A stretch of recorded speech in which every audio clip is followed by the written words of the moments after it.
મા બાપ નાનપણથી મોટી કરે, પાલન પોષણ કરે, ભણાવો ગણાવો અને પરાયા ઘરના મતલબ પરણાઈ કન્યા દાન કરે.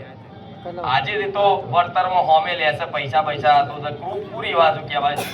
પહેલા તો દાન જ કહેતા. આ જન્મો જન્મ સુધીનું કંઈક ઋણ બાકી હોય ત્યારે 8 દીકરીઓ ભગવાને આલી હોય અને 9મો દીકરો આવ્યો હોય તો હું માતા એવું કહીશ તું નસીબ વાળો. 8 દીકરીઓને તારે કન્યાદાન કરવાનો અવસર આવ્યો અને હું મેરડી આ જાહેર મંચ પરથી બોલું કે 8 દીકરીઓને લગ્નની ચિંતા ન કરતો મારો ભગવાનનો પુકાર મેરડી.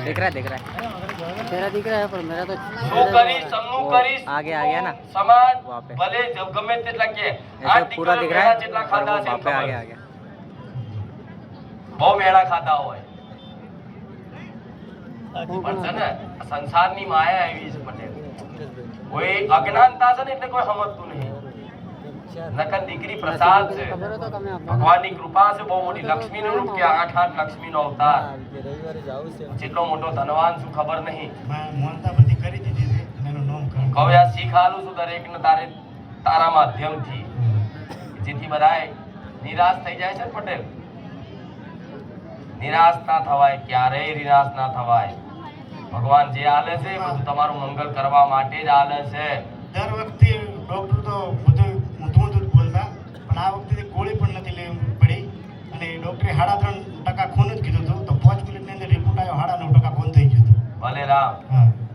પછી આમાં ભલે નિમિત્ત બધું બને, દેવ બને, ગ્રહો બને, લેખમાં ના હોય બધું નિમિત્ત બને. રચના ભગવાનની છે. હંમેશા ભગવાનનો વિધાન મંગલમય વિધાન હોય. ક્યારેય અહિત, ક્યારેય મારો રોંગ કોઈનું કરતા નથી. એમનો વિધાન હંમેશા મંગલમય હોય. ભલે અત્યારે તમને દુઃખ લાગતું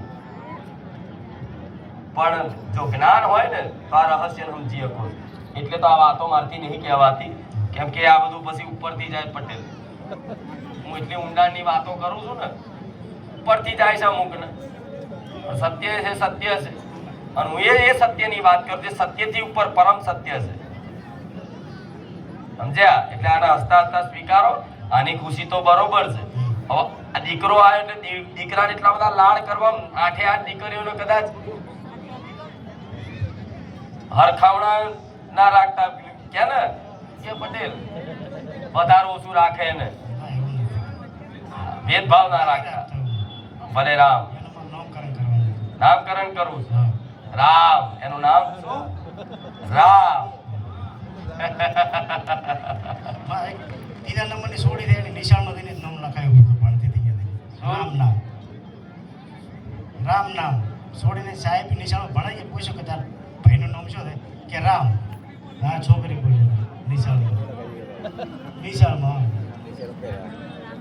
હા સાહેબ તારી દીકરી બોલી હતી.